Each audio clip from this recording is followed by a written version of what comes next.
بالله من الشيطان الرجيم. بسم الله الرحمن الرحيم. آمن الرسول بما أنزل إليه من ربه والمؤمنون كل آمن بالله وملائكته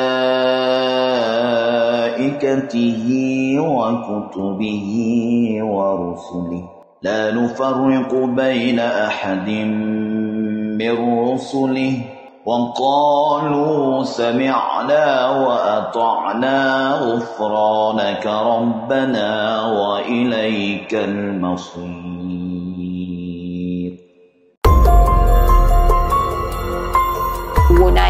naik ke sungai.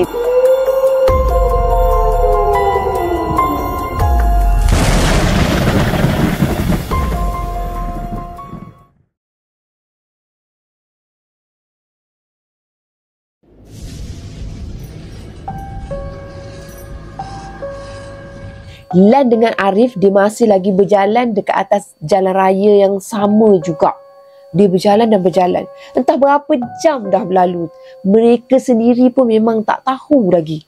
Yang nyatanya sekarang ni mereka sedang kepenatan. Mereka nak cari tempat lah, nak berehat. Dari tadi lagi duk carikan tempat, tapi tak juga jumpa-jumpa tempat nak berehat. Yang ada semuanya hutan. Yang anehnya, tak ada kenderaan yang melalui jalan tu sejak daripada tadi lagi mereka berada atas jalan raya tu. Tak ada.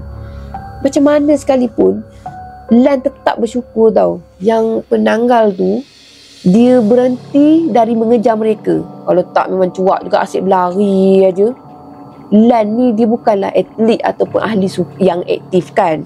Dia bukan jenis yang suka sangat bersenam, aktif bersenam. Lainlah si Arif. Dia memang rajin bersenam pada waktu malam dengan kawan-kawannya. Lutut Lan dah rasa macam nak tercabut je. Akhirnya Lan buat keputusan dia nak berehat lah sekejap, nak ambil nafas. Tak sanggup lagi lah dia nak berjalan lagi, nak berlari lagi. Disebabkan Lan ni dah berhenti berjalan kan, maka Arif tu pun, dia pun turut serta rehat lah bersama dengan Lan ni. Mereka pilih untuk duduk dekat tepi jalan je. Tak beranilah nak duduk dekat bawah pokok ke macam tu. Memang tak terlintas lah. Risaulah kalau ada kat Putih ke kat Lang pula ke yang nak menetap kat situ. Tak tentu pasal mereka ni nak kena berlari lagi. Entah berapa kilometer lagi nak lari. Dalam pada mereka tu tengah berehat, masa tu angin sejuk je menyapa kat pipi mereka kan. Terasa nyaman je. Selesa je bila angin tu menyapu-nyapakan mereka. Dah lah tengah penat, datang pula angin. Syoknya.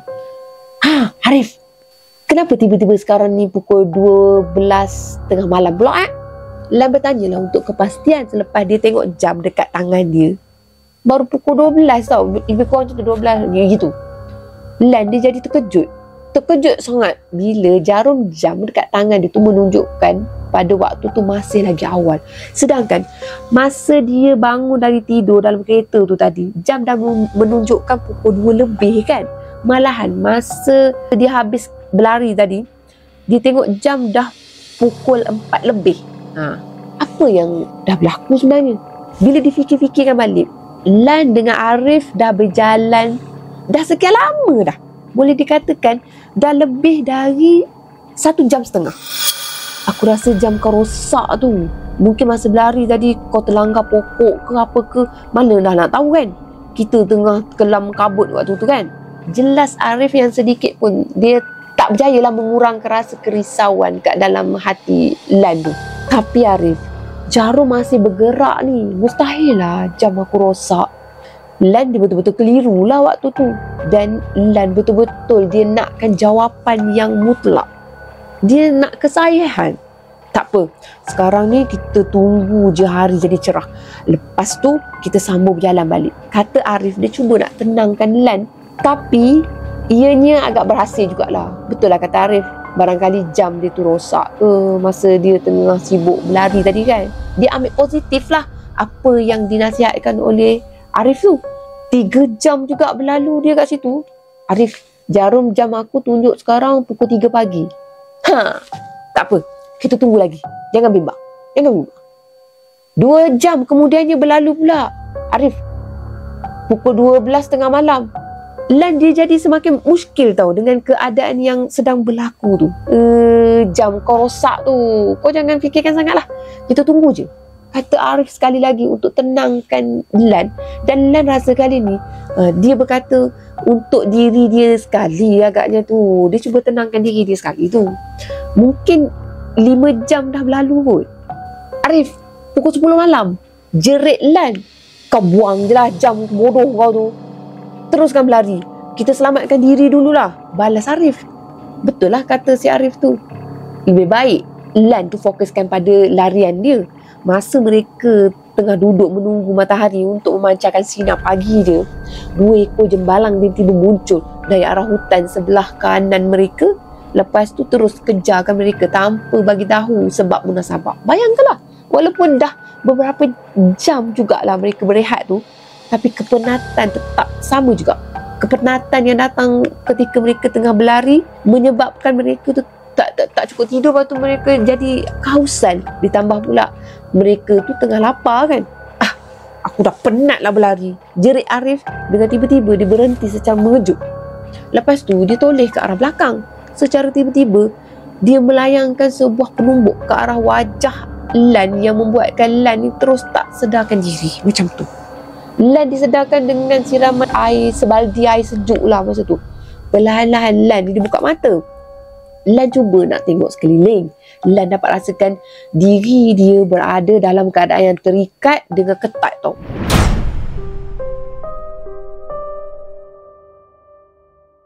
Mata Lan ni masih lagi kabur time tu. Dia dalam keadaan yang separa sedar lah time tu. Telinga Lan ni dia tertangkap suara seorang perempuan ni tengah berbual dengan seorang lelaki. Lan cubalah nak buka ke mata dia seluas yang mungkin lah, ikut mampu dia masa tu. Apa yang Lan tengok tak jauh dari depan dia tu sangat-sangat mengejutkan dia. Lan betul-betul tak sangka dengan perkara ni tau. Dia tengok 2 orang lelaki dengan seorang perempuan. Perempuan tu isteri Lan sendiri. Manakala salah seorang dari lelaki tu adalah kawan baik Lan sendiri, Arif. Dengan tak sengaja air mata Lan ni jatuh menitis kat pipi. Hati Lan ni dia rasa sebab sangat. Adakah Arif tu dah lama berkomplot dengan mereka semua? Adakah ni semua disebabkan dosa-dosa aku yang tak menunaikan tanggungjawab sebagai seorang suami? Dia fikirlah macam tu. Dia olah soalan macam tu. Memang wajar pun dia olah kan. Tapi itulah yang bertandang dalam fikiran dia. Oh, hero kita dah bangun dari tidur dia, tegur seorang lelaki berbadan sasa tau. Lan masih kenal dengan wajah dia tu. Dia lah lelaki yang tempoh hari yang dia tengok bermesra dengan isteri dia dekat dapur rumah dia. Dia berjalan mendekatkan diri pada Lan. Setelah Lan tu amati betul wajah dia kan, barulah Lan tahu bahawa lelaki tu Pakcik Muttalib yang menegur Lan, yang bagi tahukan Lan lokasi keberadaan isteri dia dengan anak dia. Itu pasalnya patutlah Pakcik Muttalib tu tahu kan. Inilah jawapannya korang. Akak pun tak dapat teka. Tapi inilah jawapan dia. Perkara tu membuatkan Lan ni betul-betul terkejut. Terkejut gila. Apa maksud semua ni? Aku rasa kau masih lagi ingat dengan pertemuan kita tempoh hari. Benda ni semua dah dirancang. Sepatutnya Arif bawa kau pergi ke hutan tu untuk biar dibunuh oleh jin-jin belaan keluarga aku. Tapi entah kenapa jin-jin belaan aku semuanya susah sangat nak mendekatkan diri pada kau. Tambah Pakcik Muttalib lagi. Kini jelaslah segala-galanya kenapa penanggal tu boleh berhenti dari mengejar mereka selepas Arif bertanyakan soalan. Rupa-rupanya Arif adalah sebahagian dari mereka rupanya. Oh ya, sebelum aku terlupa, seluruh kawasan perumahan kau tinggal tu adalah milik aku. Dan mereka yang tinggal kat situ adalah kuncu-kuncu aku. Lan tak tahu apa perasaan Lan masa tu. Marah ada, sedih ada, kelakar ada. Kenapalah Lan boleh terjebak dengan perkara-perkara macam tu? Betul lah kata seorang ustaz yang pernah Lan kenal tu. Seekor syaitan mampu menyamar menjadi sesiapa je. Bahkan menjadi seorang yang sangat alim. Pakcik Muttalib berlalu pergi dari situ. Arif, kawan baik dia, tengah berdiri di antara muka pintu. Dia tengah mematikan Lan dengan wajahnya yang sayu. Lan tenung wajah si Arif tu. Lan tenung dengan penuh kebengisan tau. Nak marah. Nyah kau dari sini. Aku tak mahu tengok muka kau. Kau pengkhianat agama. Kau pengkhianat agama dan bangsa. Marah Lan pada Arif. Tak dapat Lan pendamkan lagi apa yang dia rasa. Tak pernah Lan berdendam dengan siapa pun. Tapi kali ni lain. Lan dia jadi seorang yang sangat pendendam. Dendam terhadap mereka tu semua. Sangat dendam. Kau baik kot. Kau tak boleh nak buat apa-apa kawan. Kata Arif macam mengejek lah. Kau bukan kawan aku, setan. Lan membalas dalam keadaan macam tu. Kemudian Arif, dia berlalu pergilah. Tak lama lepas tu, Lan ni dia ada terdengar suara ketawa bayi tau. Beliak mata dia masa tu bila dia dengar suara ketawa tu. Dalam fikiran Lan hanya satulah. Anak aku. Isteri Lan muncul dekat muka pintu bersama dengan anak dia yang digendongkan lebih kurang lah, orang akak bahasa Melayu orang out juga. Macam tu lah dia bawa kan. Sekali lagi air mata dia jatuh. Tak dapatlah Lan ni nak menahan sebab dekat dada dia tau. Dalam pada masa yang sama, Lan ni dia berfikirlah kepada Allah Subhanahu Wa Taala sebab anak dia tu tak berdosa, tapi tak di apa-apakan. Macam tu lah, dia minta macam tu lah. Tengok tu sayang, papa kena ikat. Tengok muka papa tu puas-puas. Lepas tu tak dapat tengok dah, kata isteri Lan. Hati Lan jadi sebab lah. Apa yang mereka nak buat kat atas budak yang tak berdosa tu? Awak jangan apa-apakan dia. Dia tak berdosa. Lan cuba nak memujukkan isteri dia. Walaupun Lan tahu ianya tak akan berhasil punya. Oh, kau janganlah bimbang. Dia ni akan aku jadikan korban santapan Ratu Malam. Yang di mana dia ni akan menjadi penyambung warisan keturunan aku. Dia akan jadi ketua kepada ilmu turun-temurun yang seterusnya. Jelas isteri Lan. Abang takkan biarkan awak buat macam tu. Kembalilah ke pangkal jalan. Lan cuba lagi untuk pujukkan isteri dia. Aku tak nak anak aku dipersatukan dengan ilmu-ilmu kesaitanan. Apa yang kau boleh buat? Siapa suruh kau berkahwin dengan Bomo? Kata isteri Lan yang membuatkan Lan tergamam tau. Apa maksud awak? Bomo? Lan minta penjelasan. Ya, aku Bomo. Suami aku adalah pembantu aku, Muttalib tu. Aku ketua dalam kumpulan ni. Jelas dia lagi. Bagaikan terkena hentakan yang kuat tau dekat kepala bila Lan mendengarkan penjelasan dari penerangan isteri dia tu. Bomo. Aku selama ni membina masjid bersama dengan Bomo. Betapa bodohnya aku. Macam mana aku boleh tak sedar perkara ni? Aku tengok isteri aku berjalan membelakangi aku dan berlalu pergi, meninggalkan aku. Bisik hati Lan dalam keadaan yang terikat macam tu. Nanti, langkah isteri dia tu terhenti selepas mendengar arahan daripada Lan. Isteri Lan dia stop kat situ, lepas tu dia pusingkan, dia berjalan ke arah Lan semula lah. Kau nak apa lagi? Kau patut bersyukur sebab kami tak jadi nak bunuh kau. Sekarang ni kami tak jadi nak bunuh kau, tapi kami akan bunuh kau selepas kau sendiri tengok ritual yang akan dilangsungkan nanti. Kau patut berterima kasih pada Arif tau, sebab yakinkan kami untuk membenarkan kau tengok ritual tu malam esok. Oh, macam tu ke? Lan memandang ke arah isteri dia dengan anak dia. Sebelum kau pergi, izinkan aku untuk berkata sesuatu. Lan masa tu diratapkan pada wajah anak kecil dia. Lepas tu dia cakap macam ni. Aku ceraikan kau dengan talak 3. 3 sekali dia bagi. Dan segala dosa-dosa kau terhadap aku, termasuklah menduakan aku serta berbohong dengan aku, tidaklah aku ampunkan hingga ke akhirat. Mata Lan jadi tak berkedip tau dari memandang wajah anak dia. Lepas tu bekas isteri Lan tu berjalan berlalu pergi sambil ketawa. Kau fikir ada aku kisah? Kat dunia ni aku yang berkuasa. Dia bagi senyuman sinis, lepas tu dia berlalu pergi.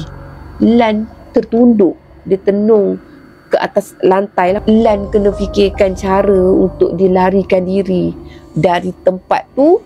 Lepas tu dia kena selamatkan anak dia. Masa tu dia cuba berfikirlah. Pak! Bunyinya. Secara tiba-tiba ada sebilah pisau yang jatuh dekat depan dia. Lan cepat-cepat dia alihkan pandangan dia ke arah muka pintu lah. Tak ada pun kelibat siapa-siapa kat situ. Aneh. Siapa pula yang bagi Lan pisau tu? Lan dia toleh pula ke arah siling. Pun sama. Tak ada siapa-siapa pun. Lepas tu pintu dekat depan Lan tu ditutup tau. Macam mana nak bagi aku senang meloloskan diri je? Bisik Lan dalam hati lah. Terlintas dekat fikiran dia, Allah sedang membantu dia. Dia fikir macam tu. Lan dia mengucapkan syukurlah ke hadrat ilahi sebab ada bantuan macam tu kan. Lepas tu Lan dia memerhatikan diri dia sendiri. Lan sekarang ni kat atas kerusi, diikat bersama dengan kerusi tu. Tangan dia disilangkan ke belakang, tapi pergelangan tangan dia tu tak diikat. Memandangkan situasi Lan masa tu, Lan dia perlu berdiri, lepas tu dia duduk membelakangi pisau yang terpacak dekat atas lantai tu.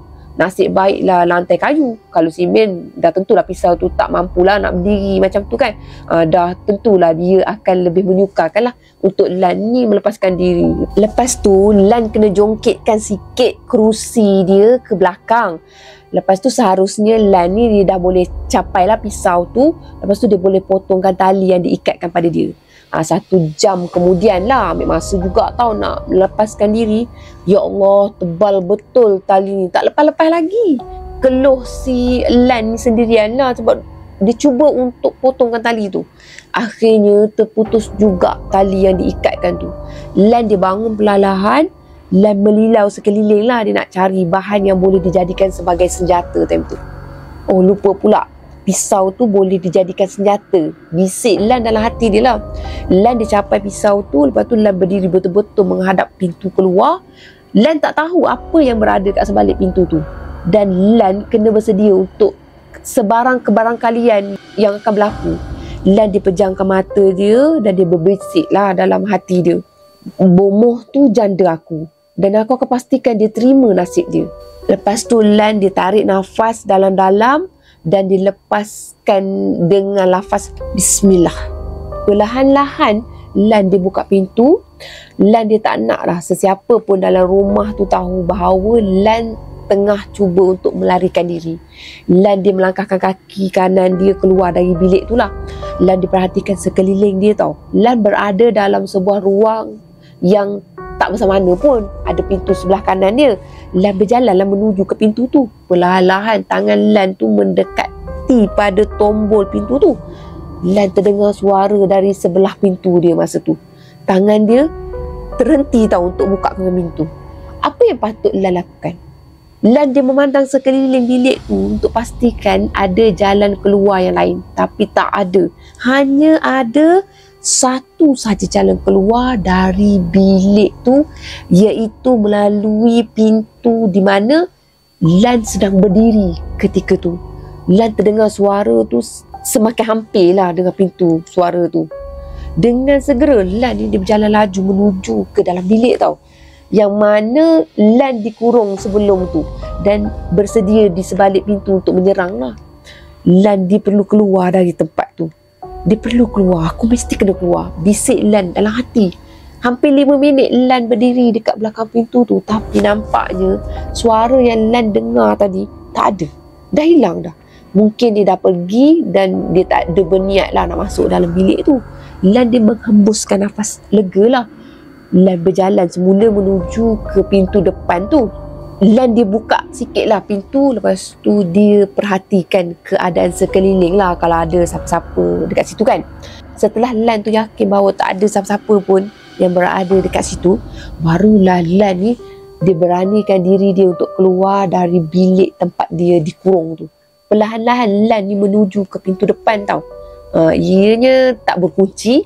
Lan dia pulas tombol tu tanpa dia mengeluarkan sebarang bunyi, dan Lan dia buka sikit pintu. Lepas tu dia perhatikan sekeliling tau. Dia tengok keadaan sekeliling, kalau ada siapa-siapa yang ada kat situ lah.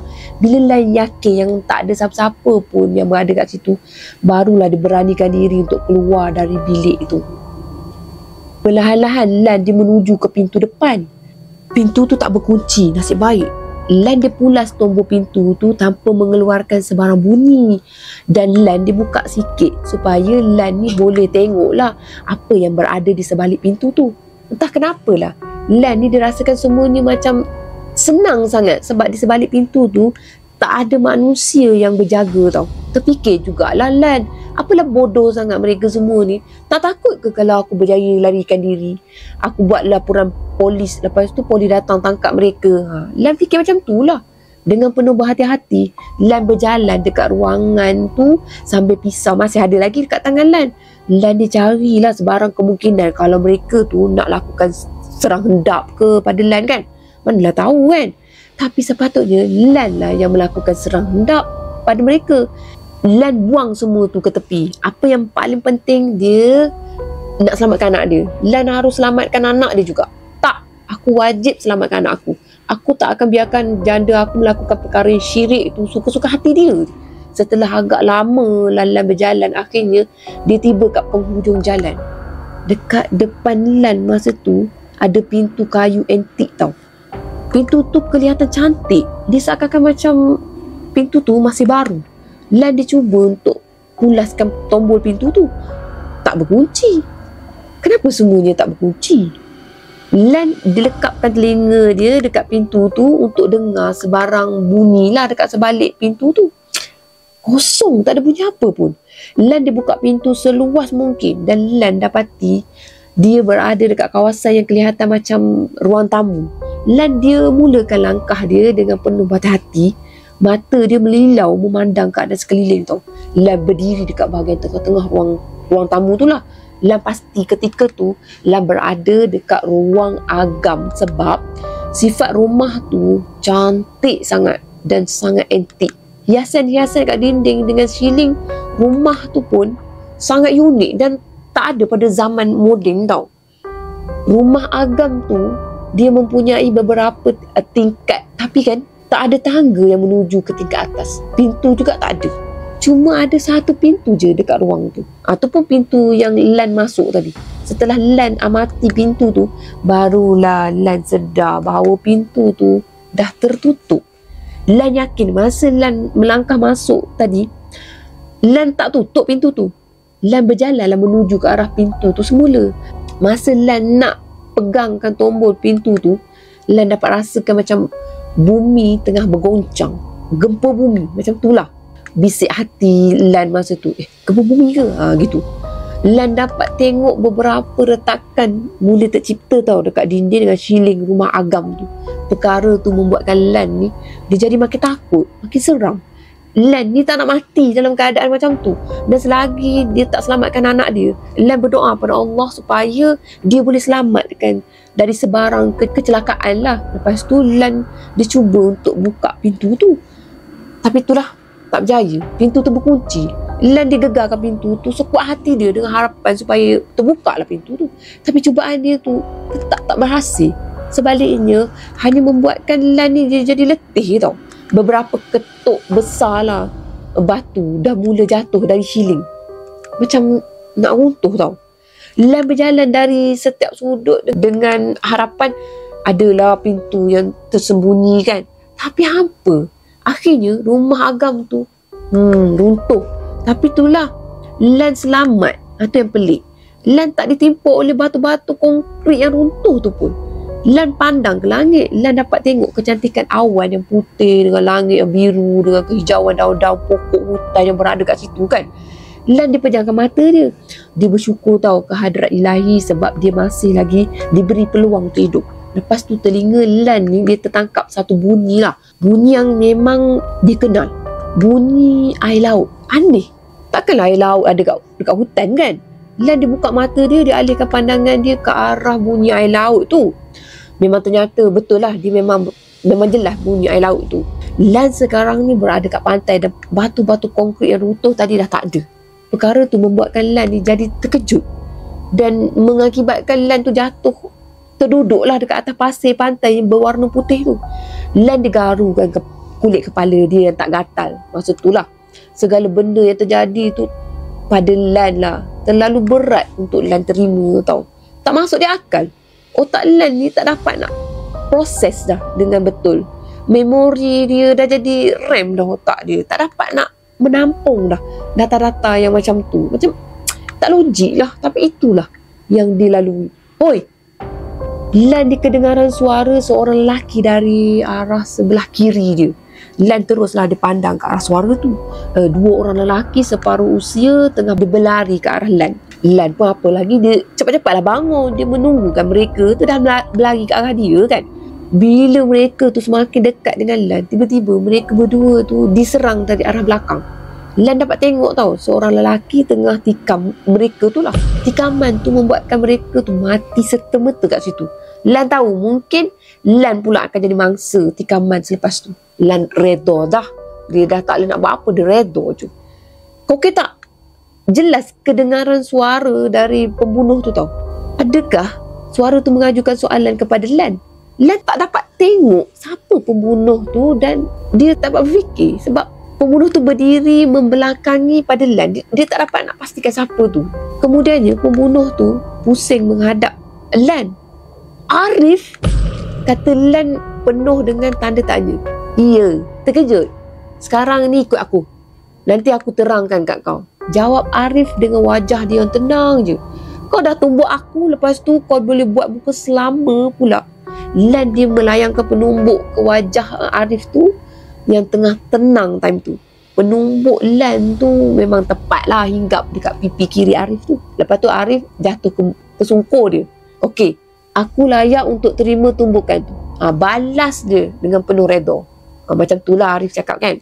Lan dengan Arif dia berjalan menuju sebuah jeti kecil. Arif ni dia bagi tahulah dekat Lan bahawa dekat pulau tu ada 2 orang je. 2 orang pengawal lah yang diletakkan kat situ.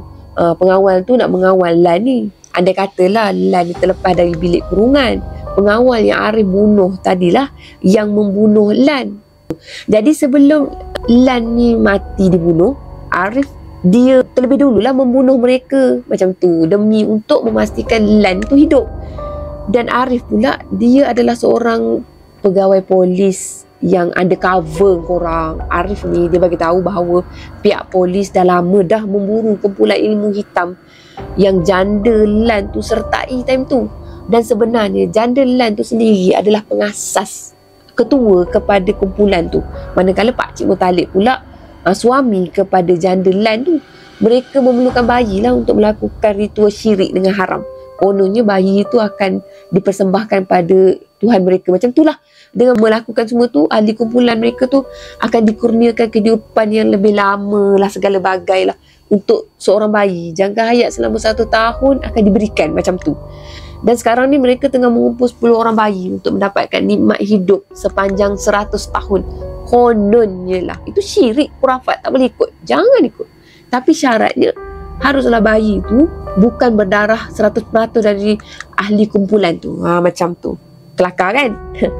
Aku kenal kau dah lama. Kau bekerja dengan aku. Tapi aku sendiri tak sedar yang kau ni sebenarnya undercover. Paling memalukan, isteri aku sendiri ketua kumpulan sesat tu. Dan aku tak pernah tahu pun. Kata Lan pada Arif. Yang tu memang salah kau sendirilah.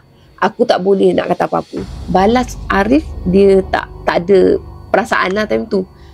Barulah Lan tu sedar bahawa selama ni kenapa susah sangat Lan tu nak menduga perangai si Arif ni. Sebab itulah memang tugas dia.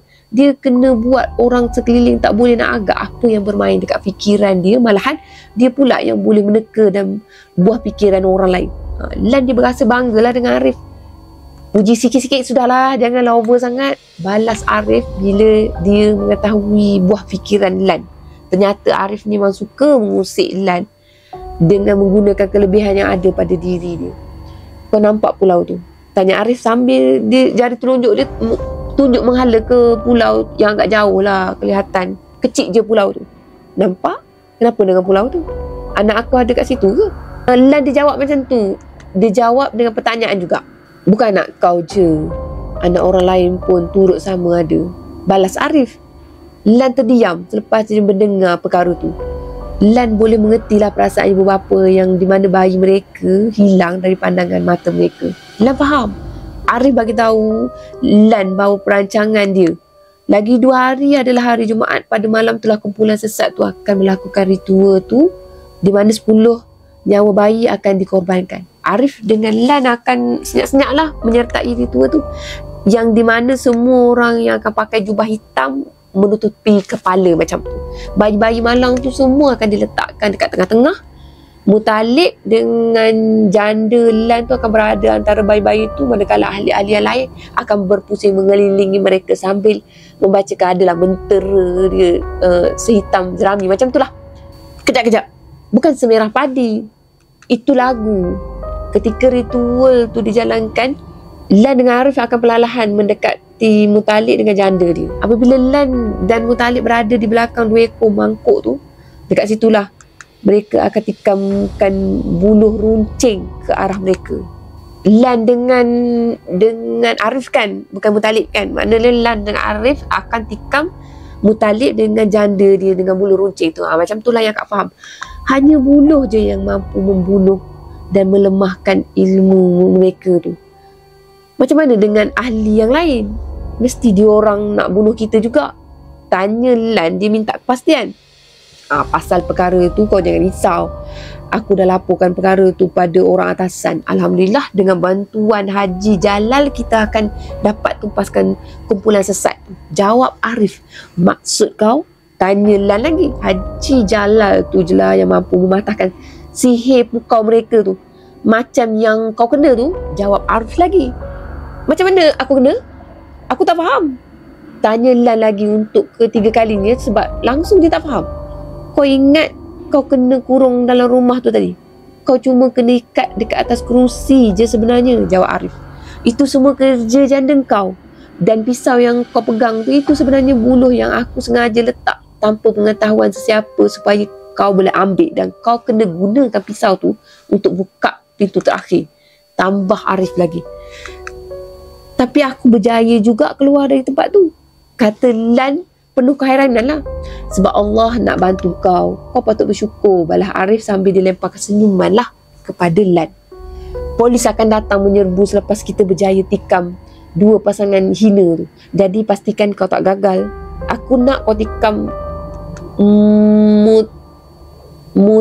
belum sempat Arif tu menghabiskan kata-kata dia, Lan dah pun potong. Biar aku selesaikan janda aku tu, kata Lan. Kau pasti kau boleh buat? Tanya Arif, dia minta kepastian. Lepas tu Lan dia yakinkan Arif bahawa dia boleh buat.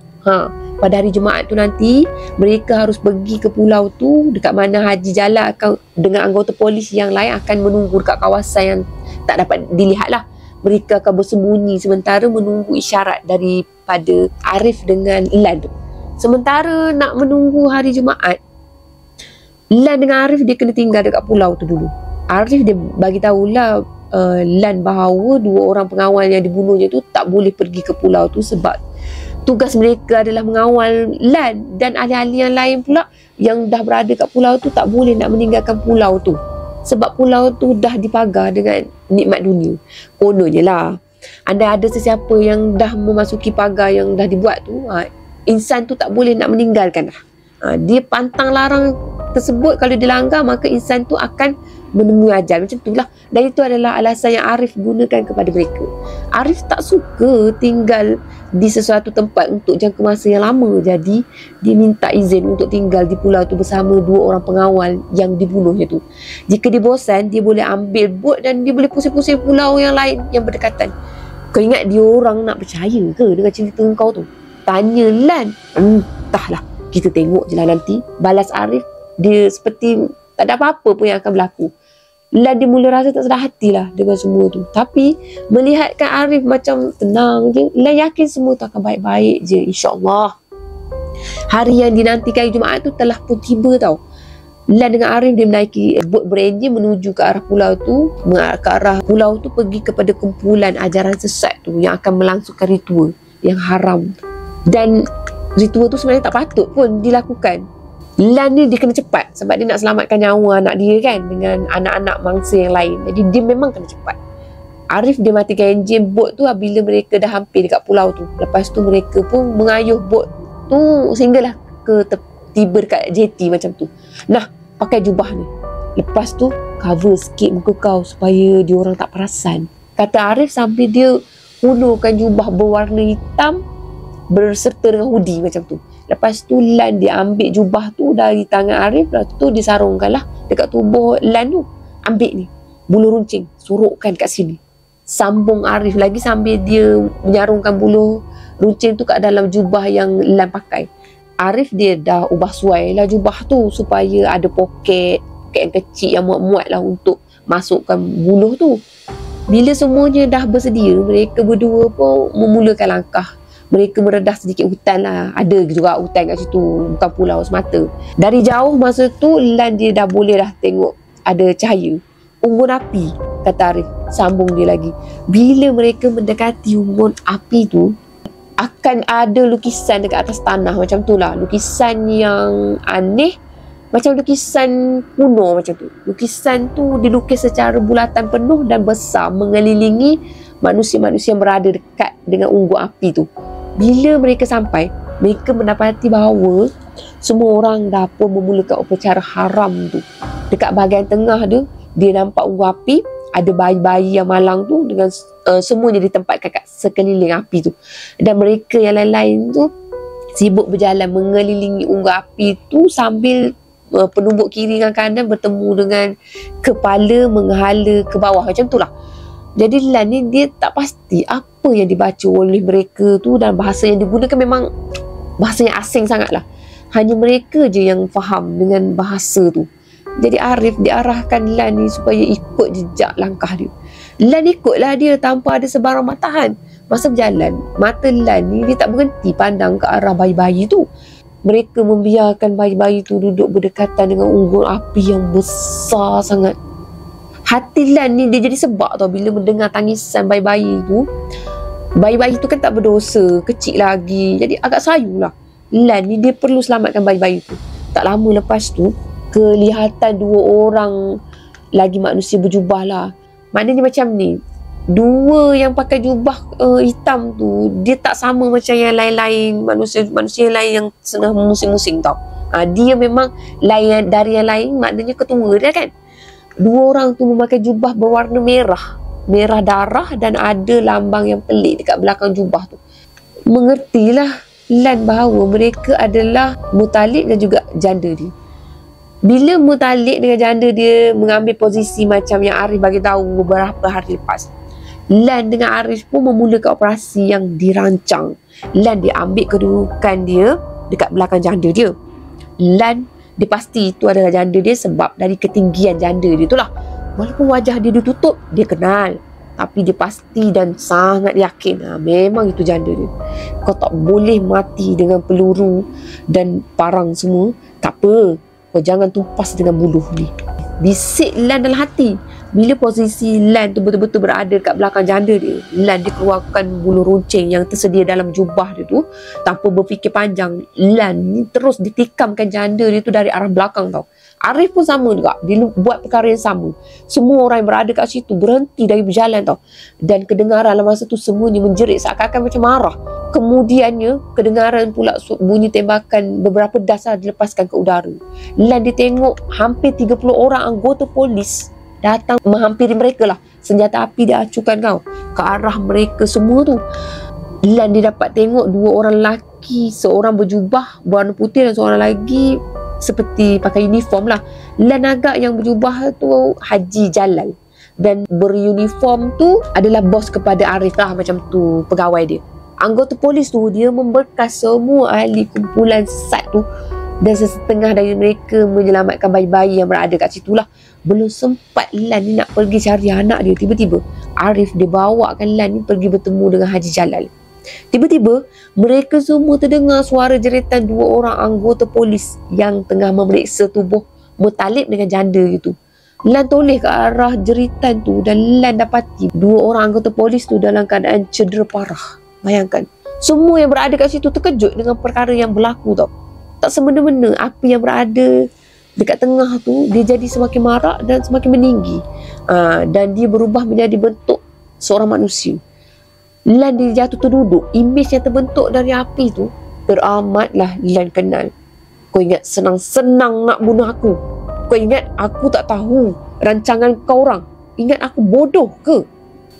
Engkau dah dikuasai syaitan, wahai makhluk yang dahulunya manusia, kata Haji Jalal tiba-tiba. Korang semua manusia berdosa, manusia lemah dan tak tahu apa-apa. Aku akan takluki dunia ni. Semua akan jadi milik aku. Tanpa membalas percakapan makhluk tu, Haji Jalal dia memejamkan mata dia dan mulut dia tu kumat kamit. Dia macam bacakan sesuatu lah. Haji Jalal ni dia merendahkan badan dia separuh, kaki kanan dia diletakkan setapak ke depan. Gaya Haji Jalal ni macam saling tak tumpah, macam seseorang yang sedang bersedia untuk bersilat lah. Lepas tu kaki Haji Jalal tu diangkat ke depan, dihentak ke tanah sekuat hati. Kemudian tu dia melepaskan satu tumbukan lah ke atas bumi macam tu lah. Semua yang berada kat situ dia dapat rasakan gegaran akibat daripada tumbukan tu. Arif dia datang lah mendekati pada Lan. Dia menolong Lan bangun. Susah juga janda kau ni nak mati Mana kau kutip dia? Jalan pasar ke? Kata Arif berseloroh. Lan dia tak hiraukan seloroh Arif tu. Lan dia tumpukan perhatian pada perlawanan yang bakal berlangsung sekejap lagi. Masa tu kan, kelihatanlah janda Lan ni mengeluarkan sebilah parang yang berapi. Lepas tu dia melompat ke depan sebab dia nak tikamkan Haji Jalal. Tapi serangan tu dapat dibaca oleh Haji Jalal. Haji Jalal boleh mengelak tanpa sebarang masalah. Lepas tu Haji Jalal ditendang ke pasir ke arah janda Lan tu, membuatkan janda Lan tu menjerit kesakitan tau. Tapi janda Lan ni dia tak berhenti kat situ je. Dia hayungkan parang tu ke arah Haji Jalal. Parang tu mengenai dada Haji Jalal. Lepas tu mengakibatkan pendarahan berlaku kat situ. Haji Jalal dia terbatuk-batuk menahan perik tau. Janda Lan dia tergelak-gelak melihatkan serangan dia tu mengenai dada Haji Jalal. Dia pun berjalan menghampiri Haji Jalal. Lepas tu beberapa orang polis melepaskan beberapa das tembakan ke arah janda tu nak selamatkan Haji Jalal. Tapi tak mendatangkan sebarang kecederaan pun pada diri janda je tu. Arif yang berdiri dekat sebelah Lan, dia ambil bulu runcing, dia terus berlari ke arah janda Lan tu. Lepas tu Arif dia berdepan dengan makhluk berapi tu. Arif dihunuskan buluh tu ke arah janda Lan tu, tapi tak mengenalah pula. Jelas masa tu kelihatan tahu wajah janda Lan dia sedikit takut lah bila buluh tu hampir nak mengenai dia. Arif dia lakukan beberapa serangan pada janda Lan tu, tapi semuanya dapat dielak. Haji betul lah kau mengelak. Nampak gayanya aku tak ada cara lain, kata Arif. Entah menapalah selama ni Lan dia tak pernah mengagak ataupun meneka apa yang bermain di fikiran Arif. Tapi pada saat tu Lan boleh baca apa yang bakal Arif buat tau. Lan tak akan membenarkan Arif melakukan perkara tu. Lan tengok Arif mencampakkan buluh tu ke arah Lan. Lan sambut buluh tu, lepas tu dia terus berlari mendapatkan Arif. Baru je Arif ni nak berlari menuju ke arah janda Lan tu, Lan dia mematikan niat dia dengan menolak dia tu jatuh, dan Lan tu dia lemparkan buluh tu ke arah dia. Lepas tu Lan berlari ke arah janda dia dan Lan peluk janda dia sekuat hati. Kau gila, kau nak sangat mati, jerit janda Lan, tapi Lan biarkan dia. Lan dapat rasakan api sedang merebak ke seluruh tubuh dia. Sakit dia memang tak terkata, tapi demi menghentikan semuanya Lan perlu bertahan. Lan, apa kau buat ni? Jerit Arif setelah dia tengokkan Lan tu tengah memelukkan janda dia. Jangan banyak cakap, tikam dia cepat, balas Lan. Lan dapat tengok wajah Arif berubah 100% tau. Dia tak seperti sebelum ni yang di mana dia tengok wajah Arif tu tak ada apa-apa perasaan. Tapi waktu tu Lan boleh tahu dari riak wajah Arif, dia marah. Dia marah, dia bersedih dengan perlakuan Lan. Sangat-sangat marah. Aku tak boleh lakukan. Aku belum sempat minta maaf dekat engkau lagi, kata Arif. Jaga anak aku untuk aku, balas Lan. Lepaskan aku, jerit janda Lan tu. Hari ni kau mati bersama aku. Kita sama-sama merangkak dekat pada mahsyar nanti, balas Lan. Arif dia bangun perlahan. Lepas tu Lan dia dapat tengok lah, dia mengalirkan air mata jantan si Arif tu. Dia mengambil buluh tu sambil menangis. Lepas tu terus dia tikam ke arah mereka dua-dua. Jelas kedengaran jeritan daripada janda Lan tu. Lepas tu jeritan kesakitan akibat ditikam objek yang mampu menumbangkan segala ilmu dia dengan nyawa dia sekali.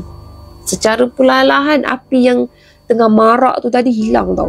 Masa tu yang sedang berada dekat dalam dakapan Lan adalah seorang wanita yang dia tak kenal. Berwajah yang sangat tua dengan hodong yang busuk macam bau bangkai gajah. Macam tu lah. Kulit dia berkedut sejuta. Lepas tu Lan dia menolak tubuh si tua tu, dan Lan dapat rasakan buluh yang menembusi tubuh dia tu bergerak sama mengikut si tua tu lah. Bila Lan berjaya lepaskan diri, Lan tengok ke arah bekas tikaman tu. Memang banyak darah yang mengalir keluar. Lan jatuh melutut masa tu. Terlalu sakit, terlalu penat. Semua yang berada kat situ dalam keadaan terkejut. Lan dapat tengoklah beberapa orang paramedik berlari untuk pergi dapatkan dia. Dia tak boleh mati disebabkan api tadi. Api tadi sebenarnya ilusi. Lan masih belum cukup kuat untuk berlawan dengan syaitan yang macam tu. Kata Haji Jalal yang Lan tengok tu elok berdiri je. Dia tak ada sebarang kesan terbakar pada tubuh dia, melainkan dada dia yang tercedera akibat dia terkena parang tadi macam tu. Dia tak apa-apa. Buluh tu tak terkena pada usus-usus penting. Pendarahan pun kita dah berjaya hentikan. Jadi kita kena segera bawa dia pergi ke hospital untuk buat rawatan yang selanjutnya lah, supaya boleh tengokkan keadaan dia. Kata salah seorang daripada paramedik yang merawat kepada Lan tu. Jadi Lan dia buka mata, perlahan-lahan lah masa tu dia bukakan mata dia. Rasa sakit sangat lah bila dia tengok cahaya yang terang benderang tadi. Bila Lan dah boleh buka mata seluas-luasnya, Lan dia mendapati bahawa Lan berada kat dalam sebuah bilik. Lan berada dekat atas katil. Relax lah. Muka terkejut, apa hal? Kau kat hospital sekarang, kata Arif. Lan masa tu dia boleh tengok muka Arif dengan Haji Jalal yang beberapa orang lain lah. Lan dia tak kenal pun siapa mereka tu. Seorang jururawat masa tu datang menghampiri Lan bersama dengan seorang bayi. Dia pun menyerahkanlah bayi tu pada Lan, dan Lan sambut bayi tu. Air mata Lan mengalir tau. Lan gembira sangat, terlalu gembira sebab anak dia selamat. Kemudiannya Haji Jalal dia menerangkanlah semuanya pada Lan dari A sampai Z. Barulah Lan tu faham bahawa Arif tu dah bertahun-tahun dah menyertai kumpulan sesat tu untuk mendapatkan maklumat. Sebab nak berkaskan mereka, nak tangkap mereka. Pertemuan Lan dengan dia tu memang sengaja dirancang sebab Lan dah pun berkahwin dengan pengasas kumpulan tu. Sebenarnya dia memang cintakan kau sebab dia pernah mengaku dengan aku, tapi syaitan dah kuasai diri dia. Dia tak dapat nak melawan sebab dia terlalu lemah, dan akhirnya dia tumpas ke tangan syaitan. Tambahan pula, suami dia tu memang syaitan yang menyamar sebagai manusia. Jelas Arif syaitan. Apa maksud kau? Tanya Lan, dia minta kejawapan. Muttalib tu syaitan yang kita lawan semalam tu Muttalib. Yang jadi Muttalib pula manusia. Kucu-kucu dia juga. Apa cara dia orang buat tu sebenarnya untuk mentalib si syaitan tu. Jelas Arif. Jadi Lan dia semakin bingung tau. Dia tak dapat nak tangkap dengan penerangan yang diberikan pada dia. Macam ni, janda kau dah lama meninggal dunia dah. Syaitan tu diarahkan kucu-kucu dia untuk bunuh janda kau. Sebab janda kau menyesal dan tak mahu nak lakukan kerja-kerja haram lagi. Akibat daripada tu janda kau tu dibunuh. Jelas Haji Jalal pula. Jadi Lan ni dia mengalirkan air mata lah bila dia mendengar semua penjelasan daripada Haji Jalal dengan Arif. Nak naik marah dah tu Haji Jalal tu. Lan dia buat keputusan untuk ampunkan dosa-dosa janda dia walaupun tubuh dia tak ditemui. Arif, kita kawan dah lama. Aku tak akan maafkan kau sebab kau banyak berahsia dengan aku. Kata Lan pada Arif, membuatkan Arif ni terkejut bila mendengarkan. Apa? Weh, janganlah macam tu. Maafkanlah aku. Aku janji lepas ni tak ada rahsia lagi. Balas Arif bersungguh-sungguh. Alhamdulillah semuanya selesai. Keadaan jadi kembali pulih. Tamat sudah untuk kisah pada kali ini. Apa yang baik sama-sama kita ambil jadikan sebagai tauladan. Apa yang buruk sama-sama kita ambil jadikan sebagai sempadan. Akak nak ingatkan diri akak dan semua orang, kita jangan berurusan dengan syaitan, iblis semua. Dan kita sentiasa solat, jangan lupa untuk berzikir, jangan lupa untuk istighfar supaya kita ada pendinding pada diri kita. Jangan lupa juga baca Al-Quran korang, semoga ianya bermanfaat. Kita berbaik dengan syaitan pun tak ada penyudahnya. Tapi kalau kita berbuat baik, pasti ada penyudah yang baik, insya-Allah. Jangan lupa korang like, share dan subscribe. Bye. Assalamualaikum. Bye. Terima kasih.